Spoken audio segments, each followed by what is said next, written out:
Hello everyone and welcome to another high elo game of Age of Empires. Today, get your winter jacket, your long johns, your scarf, your gloves, and your hat, and join us as we sit down to watch Barles playing as the Burmese in red take on Mr. Yo playing as the Poles in blue. Now, while the players herd their herdables explore their immediate enclosed off surroundings because we are on arena and try to get their butts up to Feudal Age, most likely Castle Age as well, as fast as possible. Why don't we take an opportunity to look at the Civ matchup as the gates and walls crumble around us that we will be watching today. Now, the Burmese are a civilization that focuses on their four-legged units. Their battle elephants automatically come with extra armor and can be upgraded to get even more armor. Their cavalry can be upgraded to get a powerful +4 attack boost against archers. And their unique unit, the Arambai, is a ranged cavalry unit that throws darts of all things at its opponents with horrible accuracy.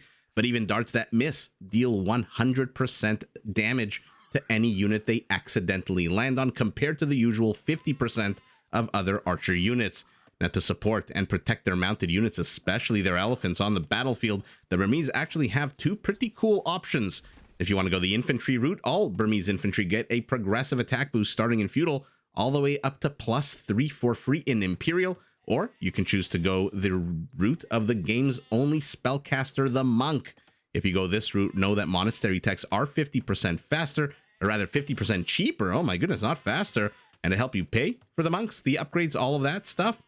Take a look at this. Notice anything on the minimap? The Burmese start, I mean, this one's a little bit obvious here. The Burmese start the game knowing where all of the relics are out on the map, similar to how the Vietnamese start the game knowing exactly where their opponents are. In this case, these physics-defying golden things that might be collected. Oh my goodness, what a terrible location for a snow pine. In any event, in order to build up the infrastructure, you need to help you pump out as many freaking units as possible. All lumber camp technologies are free for the Burmese.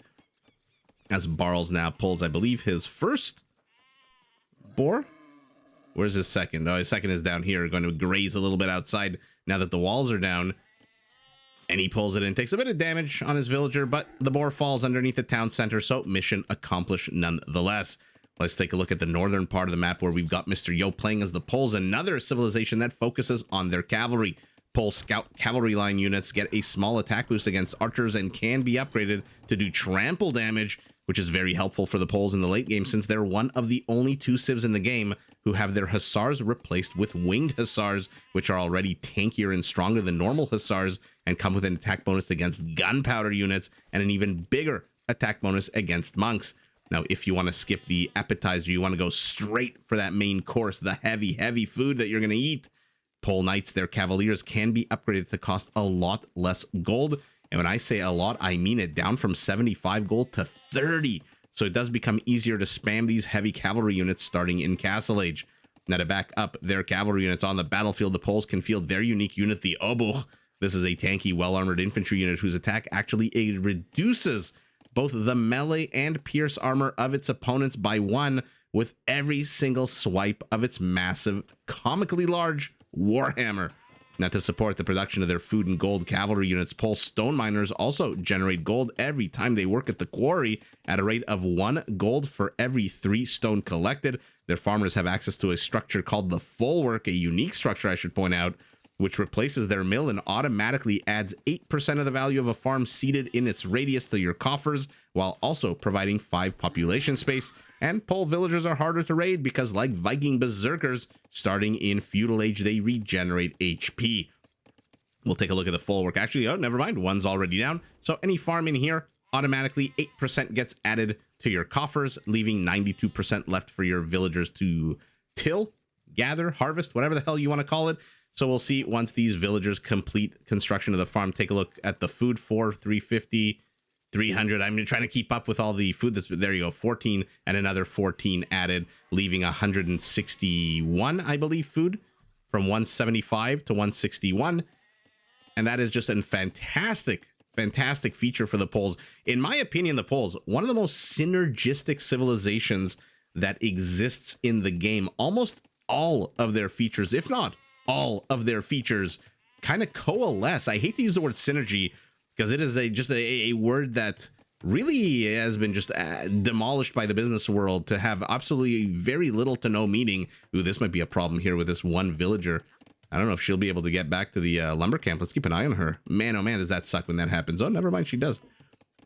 But yeah, the Poles, everything they have kind of builds into this focal point of cavalry, whereas other civilizations, similar to how the Celts, for example, everything builds towards siege. But in any event, enough talking. We are on arena. The important thing to look at here on the map is how close are your resources to your walls, because that makes it easier for your opponent to lame those resources. Our Pole, stone and gold, very inside the base, and gold as well for our Burmese, where his additional resources, extra stone to the side, extra gold to the side, right next to the relic. I mean, this is just a gift here to our Burmese, although not to be outdone, our Pole also has not one, but two relics very nearby, with the other ones being a little bit out on the map. Our Pole also has extra gold and extra stone.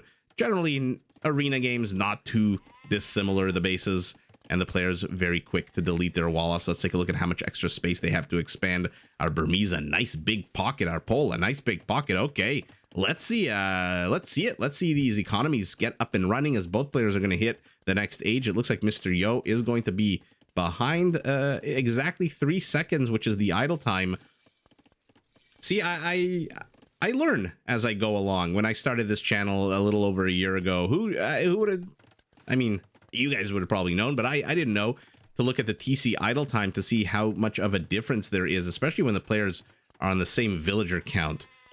How much of a difference there is in them going up. I try to eyeball it, and I look, at the left side of the map, the left side of my screen, the right side of my screen, but I don't really need to eyeball it. Mr. Yo's 3 seconds behind. They have the exact same villager count. They both have loom, or both are missing loom, I should say, because we are on arena. Loom not exactly necessary early on. And so you should know, if everything is the same, that idle time is really the difference. For example, now take a look at it. Both players, 26 villagers apiece, both going up to Castle Age, both with the same villager count, villager upgrades, etc. Bottom right of your screen, Mr. Yo, 5-second idle time. So he is exactly 5 seconds behind his opponent going up to the next stage. Again, I mean, this might be, you guys might be watching this and saying, oh my God, T90 knew this. Mem knew this 5 years ago. But yours truly is just coming to the realization now. And so never ever too late to learn new things in life, Anyway, enough philosophy. Enough philosophizing, enough mental masturbation. Let's look at what the players have built. We've got a stable, a barracks, a market. No blacksmith for our Pole. Doesn't really need it at the moment. We've got a blacksmith for our Burmese and a very nicely tucked in market. I mean, this is a very cute little niche. This is very pleasing to the OCD eyes that some of us have. And so sneaking it in there is very nice. But what our Burmese is missing is a barracks. But we'll see what he decides to do with his 5-second advantage. I don't like the miners here. Why are you mining to the north when your camp is here? These miners, there should be 2 in here and 2 on here on this side. This is very far away. Doesn't really need the barracks. He is going for a relic play, as is our Pole. So now I should probably point out the standard 3-part meta of the arena game map, whatever the hell. Generally, players follow a 3-part. Ooh, extra town center for our Pole, while an extra, not an extra, but just a flat out first castle for our Burmese, who has been mining stone very early on. Maybe this is why he didn't really care about the villager placement, keeping them here to the north gold patch, so that he could move them closer here. Now, I know why he's deleting these 4 wall bits, because once this castle goes up, good luck to you trying to click those wall bits. You are never going to. They're behind the castle, and your mouse will just never be able to do it. Now, I don't know if necessarily he should have, or maybe just deleted one. Maybe this corner one right here, so that he could get units out. But this now gives a very wide angle of attack to Mr. Yo, who is going melee cavalry against a structure that most likely, if I had to guess, is not going to see murder holes anytime soon. Another town center for our Pole, Burmese as well. So anyway, we're on arena, as you guys know. Generally, the kill counts are delayed. Oh my goodness, who will get there first? Oh, bye-bye monk. Needs 3 whacks, does a scout. He's not exactly a light cavalry, so the next one will kill the monk. But the monk did not die in vain. Not only did he trap the scout of his opponent, but he also managed to get the relic right near here. Mr. Yo, though, he's only got 90 gold, so he cannot train another monk. Anyway, I'm going to try to finish my train of thought before I interrupt myself and before these light cav. Ooh, just barely missing the monk here. Generally on Arena, 3 phases. The first phase, the players rush up to castle, which I'm happy to report that the players have done. Phase 1 of the game being over now. Phase 2, the players start fighting over the relics and contesting the relics. I mean, at some point, you're going to have to kill the scout, no? One of these villagers is going to have to turn around maybe and fight it. Oh, but remember, the villagers are loomless, which means... Oh, Mr. Yo literally saves that villager by the skin of his teeth. Anyway, phase 2, we fight over these gravity physics-defying relics that little old men in sandals apparently can carry. And then once phase 2 is over, phase 3 begins, where the players begin building infrastructure. We get to see who is the first to go out onto the map, who will try to dominate the map. And in phase 3 is where the big old armies come out. The players start beating the hell out of each other for our entertainment. Mr. Yo has seen the last 2 relics. Our Burmese has seen the last 2 relics because he is the Burmese. He saw all 5 of them right away. Where are you going? Why is there a random villager chopping down a tree outside the base? Very interesting. Now, one thing I'll point out, this is something I've been interested in for a while, since there's always this discussion of the Rathas and the Bengalis. The big annoying thing about the Ratha, there's 2 annoying things. Number 1, the cost of upgrading them. They are just ludicrously expensive. They might be the most expensive unit in the game to get up to full. I mean, look at it. These darts missing. I think it's 20% accuracy right now. Yeah, 20%. Oh my god. Does that ultimately get the monk? So the first big problem with the Ratha, and if you're tuning into this video right now and wondering, why the hell is this guy talking about the Bengalis? I promise it'll all make sense. The Ratha, number 1, is super duper expensive to upgrade. Kind of like the Cataphract, for example. But even the Cataphract just has 1 class of attack and armor and all that stuff. But the Ratha is super expensive. And number 2, because it has all of these different armor classes, archer, cavalry archer, unique unit, it dies to basically every single counter unit in the game. Now, you know what I don't hear? The same argument about the Arambai, because look at this. Archer armor, cavalry archer armor, and unique unit armor. So it has the exact same weakness as a Ratha. This unit is susceptible to every single counter unit in the game. And so you never really hear about that for the Arambai. I guess because it's not too expensive to upgrade. Although lately, remember, you now need chemistry to upgrade it to its full potential. These Arambais, I mean, 3 of them are going to have a bit of a tough time. I wonder why the monk ran away. I think he could have converted one of them. But Mr. Yo choosing not to lose that monk instead. It is now 2 relics to 1 for our Burmese. But somebody somewhere very slowly is making his way. Or drop the relic, try to convert. I mean, that wasn't 20% base accuracy. That was 100%. 3 of them fired darts and 3 darts hit that monk and the monk died. Now our Burmese is free to waddle very slowly with book and crook to get that relic. But tell me what you think. I mean, aside from the cost of upgrading these guys, which is, again, remember with the, I don't want to say the latest change, but there was a change where now these guys are at 12, and then I forget exactly what it is. And then it jumps up to 14, and if you want it to get up to 15, you need chemistry to kind of maximize them, which means the base model in Imperial Age can come with a 13 attack. So the base model is improved, but then you're also adding the cost of the upgrade of chemistry, which is not a super duper cheap upgrade, not a super expensive one, but not a super cheap one. But in terms of armor classes, am I crazy? Or do these guys suffer from the exact same weakness as the Ratha, and yet you never hear about this unit? But somehow everyone hates the Ratha. Drop your freaking relic off. Okay, he drops it off right before he bites the dust. And now we are sitting at 2 relics for our Pole, 3 relics for our Burmese. Phase 2, ladies and gentlemen, of the game has ended. And now phase 3 will begin. Both players hugging their opening settlement walls here with their castles. Army supply 14-2, but it comes at a cost as he's got only 70 villagers to the 77 of Mr. Yo. And Mr. Yo is heading up to Imperial.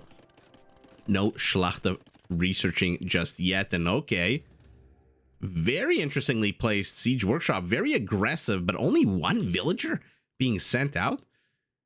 To me, this feels like almost like a feeler siege workshop. This is like, I'm going to try to get a little bit done. I know I'm probably not going to do too much with one villager. Number one, by the time he gets here. Number two, by the time he builds this. Number three, by the time the unit trains out of here. Who knows what Mr. Yo is going to have. So this isn't really a super duper aggressive play here out of Barles, although he is also getting eyeballs all over the map. So he does want to be the one who's out on the map. I think if he can be. Right now, I suspect he might be a little bit afraid that Mr. Yo is already out on the map. If only these were Ethiopian outposts with extra range. Light cavalry move in. They smell blood in the waters. They move in to get the villager. Let's see who wins here. And at what cost? Oh, mama, are the Arambai good? Remember, every time they miss, they still deal 12 damage to their opponents.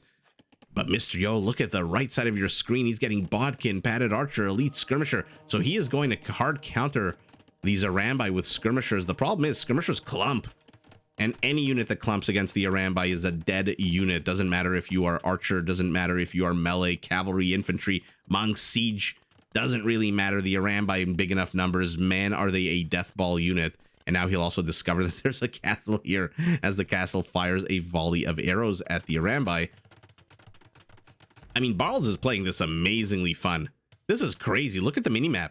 He has eyes all along the left side of the map. Now he's going to have amazing vision into the actual base of his opponent. And what does Mr. Yo have?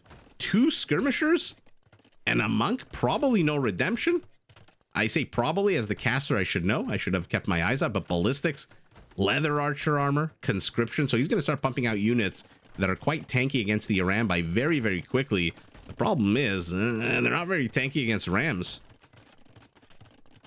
Barles also now clicking up to the next and final age, getting bloodlines for his Arambai as well. So 20 extra HP on these guys. A few in the center patrolling. So Barles has firm control of the map, but he's not really taking advantage of it. You know what I mean? He's putting down outposts. Again, he's getting a good amount of vision. I missed it.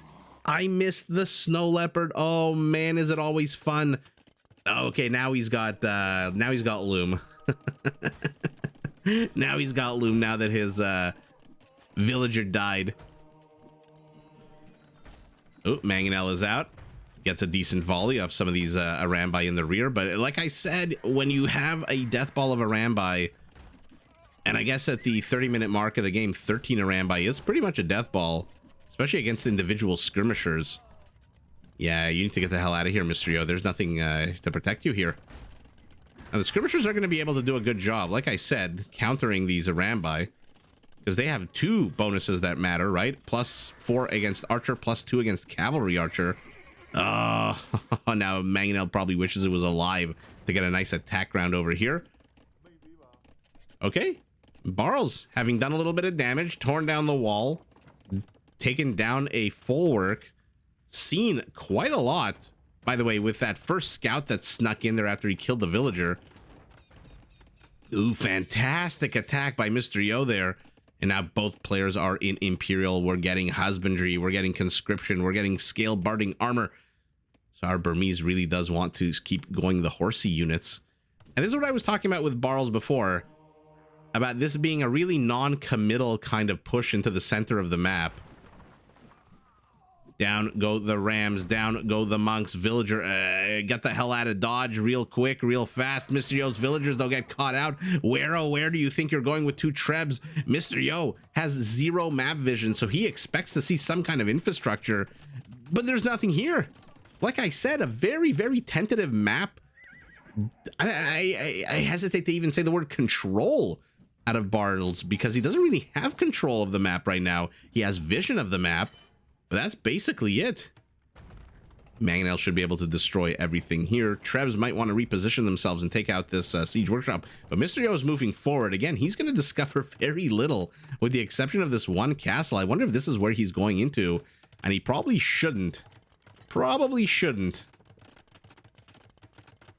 Does our Burmese still does not have mana per cavalry? Remember, the Burmese, man, can they absolutely wreck archer units when they get mana per cavalry, which is now, by the way, a Castle Age upgrade. Not that it really matters since we're all in Imperial. He's getting arbalests is our Pole. Okay. And just look at how quickly these Arambai die, but look at even faster dying. Are these freaking skirmishers? And this is why I was saying, Mr. Yo, you probably shouldn't have been going out on the map like this. Not with a bunch of skirmishers, not with zero map vision of what your opponent is doing. Castle is stuck at 85, 86. And down goes the entire offensive force, but oh, with its last dying breath, the Polish trebuchet destroys the Burmese castle. And this Burmese castle, Pole castle, still has 1300 HP. Probably will get canceled if I had to guess. Now the arbalests are here. What are their upgrades? They are not yet fully upgraded. Actually, yes, they are. My apologies. And there's mana per cavalry. He realizes his cavalry units need a +4 attack bonus. Looks like our Burmese dashing here against this wall of Pole archer units already has a backup castle up. 5 Arambai queued up behind that technology, and now his cavalry will come with a +4 attack against archers. Okay, I mean, again, by I don't know what to make of this move out by Barles. It's very tentative, very hesitant. Why build one stable? You got 900 wood. You're an Imperial. He is going Hussars as well. Okay, so this is going to be a very hard army for Mr. Yo to counter very soon, because Barles has all of the cavalry upgrades armor-wise. And again, the arbalests are clumped. Let's keep our mouse on the health bars just to show you how freaking quickly the Arambai gut these units and destroy them.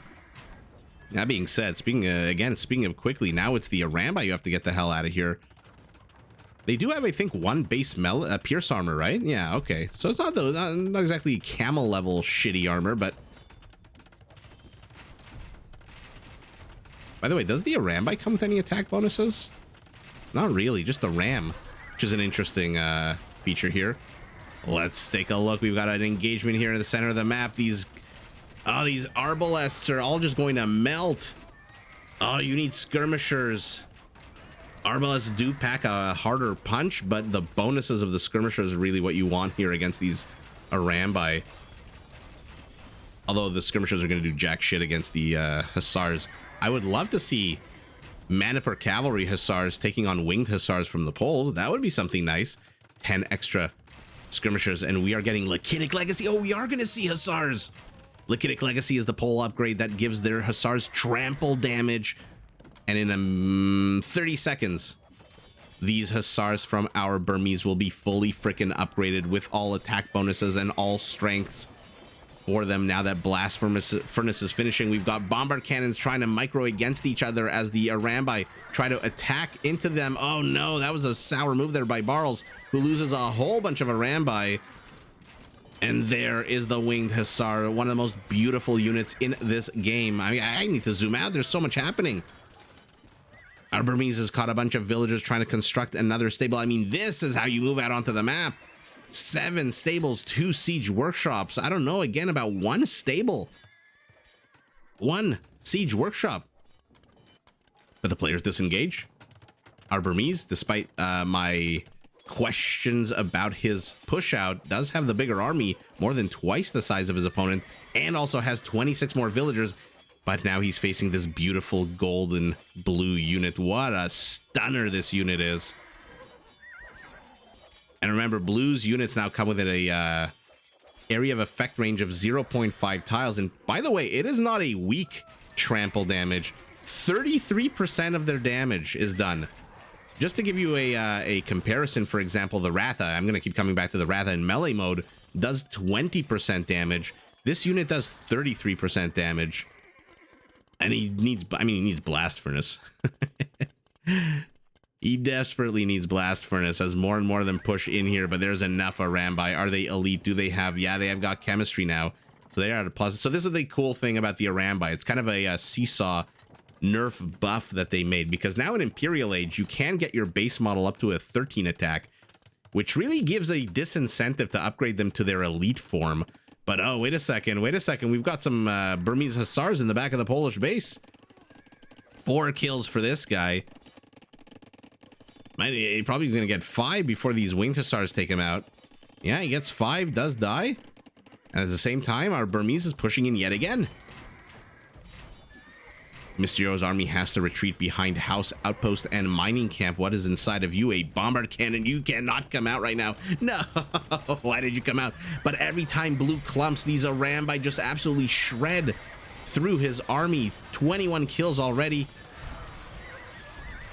3 hussars peel forward. I thought they were going after the bombard. No, 4 of them go after the bombard now. And yet again, Mr. Yo is saved by the very, very grace of this one castle that he has. But the castle looks like it's about to fall, and once that falls, uh-oh, it might be GG here.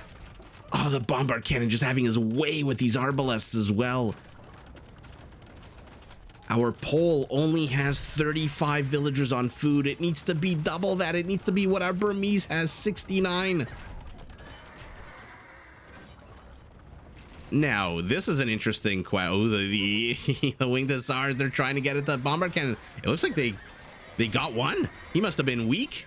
He must have been suffering from a bit of a cold to have been taken down so easily. Emergency wall off. So the question I have, we know cataphracts will absolutely melt halberdiers with their attack bonus, trample damage, crazy HP. How well will Polish Lakitic Legacy winged hussars do against halberdiers? Because again, when you're fully upgraded, which by the way, Mr. Yo still hasn't fully upgraded these guys. They do 13 attacks, so a third of that is 4. And the halberdier is not exactly the tankiest of units. And we're about to find out. We're about to find out. Maybe not. Mr. Yo opting to use his arbalest to gun these guys down. These guys must have like 30 or 40 kills by now. 25, 26, 28, 29, 31. And they end up with 35 kills. That is a fantastic ratio for that's almost 3-to-1 kill ratio. And our Burmese yet again discovers villagers. Look at the villager kill count. 53 dead Polish villagers compared to only 9 Burmese. But Mr. Yo needs to stabilize right now. He is a little bit all over the place. His infrastructure is incredibly exposed. The next castle, I would not be going after this castle right now with my Trebs and bombard cannons. I would be destroying the infrastructure here while keeping a very close eye on what's happening here, developing to the eastern part of the arena map. That castle is not going up anytime soon, not with your units here. And I don't think Mr. Yo canceled that castle. He's got 33 stone. I don't think he canceled that castle. Yet again, these Burmese units are just penetrating the base and dying. 43 kills before that one arbalest died. Mr. needs to clear up some space here. He needs to build some infrastructure. His base is pretty good, but there's a lot of space here for more infrastructure.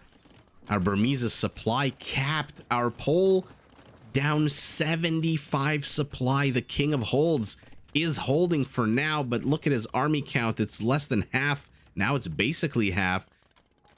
I mean, there's an exposed Trebs. There's 2 exposed Trebs here. Mr. Yo going where with these? Straight to hell, I guess. Straight to die. He is clearing up this infrastructure, but Barles has invested very little in this infrastructure. Saving this villager. Mr. Yo, bring 1 arbalest over here, and you'll be able to kill that entire construction project. But look at this. What the hell do you do here as the Poles? I guess you double down on winged hussars. Okay, now finally he's got a respectable villager count on food, 65. But Mr. Yo is turtling right now. He's got 1 exposed castle, basically to protect the gold.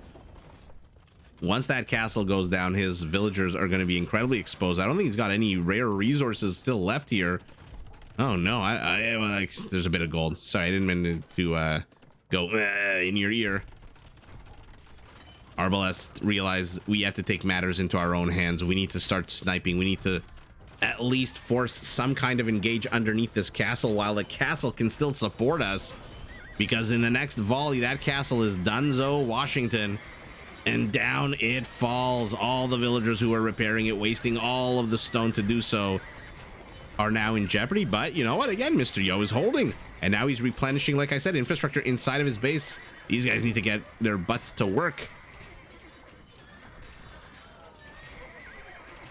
And now Barles in firm control of the gold, in firm control of the gold, in firm control of the, where is it? I guess he mined, no, there it is. Still a little bit of stone left. And yet again, the party's disengaged. Barles is very hesitant. I mean, the theme of this game, if a game can have a theme, is hesitant. He's hesitant to go out onto the map. He's hesitant to engage into Mr. Yo, despite the fact that he has 24 more army count than his opponent. And by the way, his army count is better, I think. And now he's going up to Elite Arambai because why the hell not? He's got the resources for it. He's at 200 population. What else is he going to do? Mr. Yo is starting to clear up this town center. Wants what's left here. 85 stone and 315. So, oh, look at that. Perfect. Exactly 400 stone left there, which will not let him build another castle, but we'll let him get a little bit closer if he needs to only buy 250, I guess 300. But yet again, our Burmese has penetrated the base. And this is the last thing you need to do right now is Mr. Yo, while you're focusing on finally trying to establish a foothold out on the map to deal with how many? 20 fully upgraded Hussars from the Burmese. I mean, the Arbalests are doing a fantastic job. 38 of them have gotten 72 kills. But I'm going to zoom out. Let's just see the absolute mayhem that is unfolding in this base right now. Winged Hussars are trying to stop the death of the villagers. Let's see how many of these red Hussars are left. Okay, half of them are dead. But empty farmlands are testament to how badly Mr. Yo has been crippled here by this attack, as the real battle, the real engagement shapes up here to the front. And we're going to get to see what I wanted to see. Halberdiers gets flanked. But there is no flank mechanic in Age of Empires, so while that was very pretty to watch, ultimately the Halberdiers did end up gutting those Winged Hussars who are trying to get the bombard, and they do get him. Back up to the north, the Arbalests yet again push back the Arambai. Mr. Yo continues to gobble up infrastructure, attack bonus against buildings, and none whatsoever. I mean, 55 minutes into the game, Mr. Yo's caught up in army count. His villager count is absolutely terrible. He's below 100 because 20 Hussars from the Burmese have just absolutely raided the hell out of his base.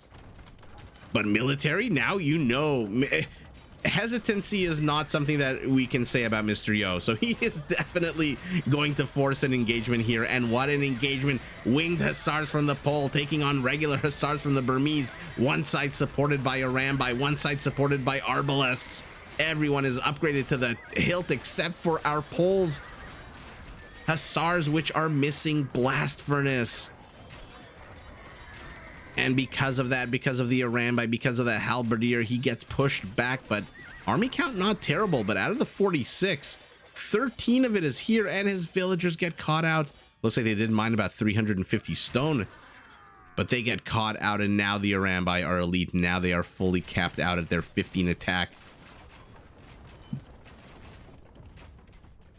And let's see how long Mr. Yo can hold before he wants to push out yet again. He needs to just keep this army stalled. His army count is down yet again. Oh, it looks like the Halberdiers just absolutely had their way with those Winged Hussars. Oh, where are you going, Arambai? This is about as juicy a target for you as possible.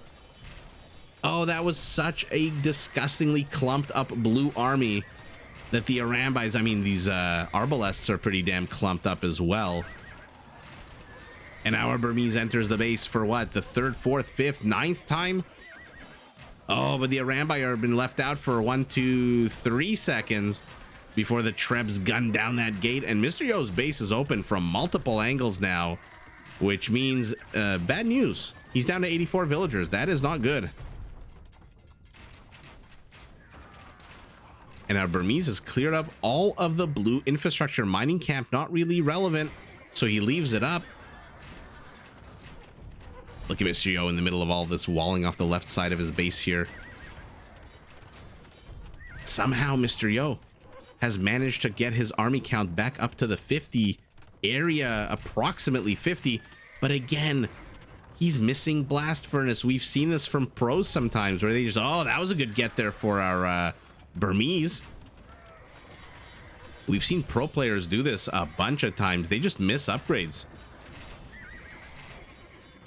As yet again, our Burmese penetrates the ooey gooey center. The Arbalests are so freaking clumped. The Arambai. Oh, the Arambai are going to have their have a field day. I mean, how many Arbalests just died to these Arambai? It's so hard to know. There's so much dust in the air. 56 kills. Yeah. I mean, that's not surprising to anyone. So despite a bit of a hesitant push out of our red Burmese with the 1 siege workshop, 1 stable house combo, ultimately Mr. Yo, from that very first push out here where he did manage to get Barles' castle, he's just been on the back foot this entire game. And look at the map now. This is map control. Are there any scarce resources left at all? A little bit of gold, a tiny bit of stone, but I think that's basically it. We are into the trash war phase of Arena, which, by the way, can last for a very long time because of these forward walls that the players both have.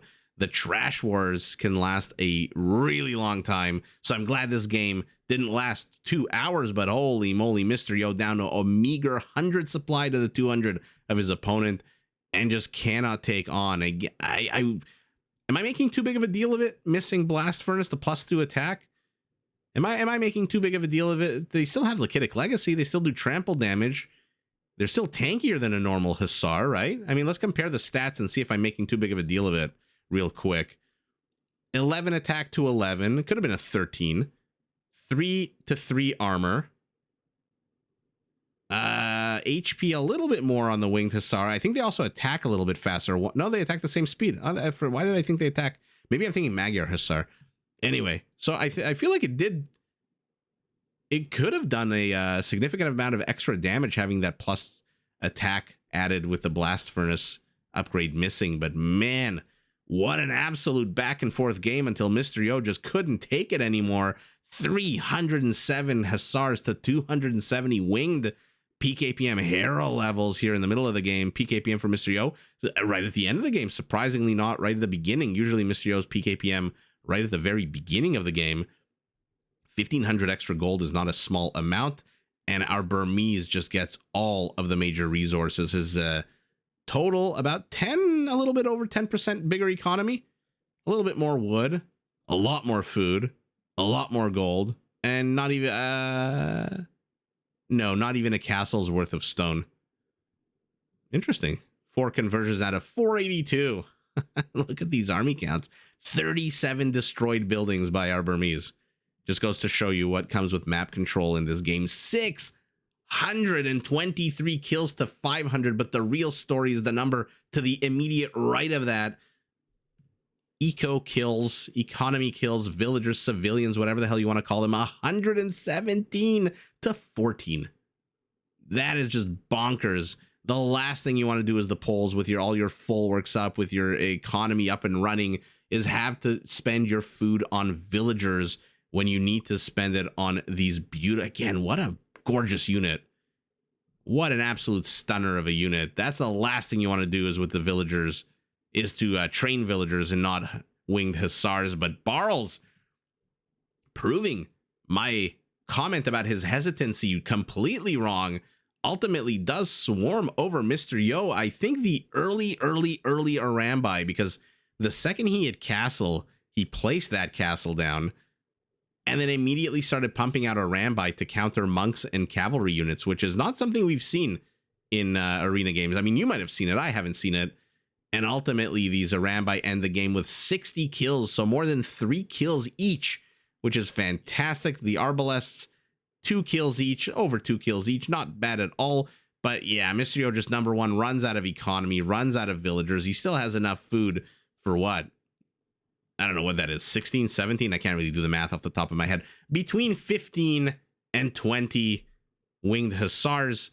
He still has enough gold, but foregoing Schlachter privileges and going for the light cavalry Arbalest combo didn't pan out in this particular matchup, and Mr. Yo taps out after his base is breached for the millionth time, let's put it like that. And it is Barles with the little light touch, the light feathery touch in the beginning of the game with the siege workshop, the stable, and the very defensive castle here. Just by the way, like Mr. Yohad, who ultimately gets the W, but GG in an incredibly back and forth game to both players. Did you enjoy this video? Check out these other clips and make sure to subscribe and enable notifications so that you're notified of my latest uploads.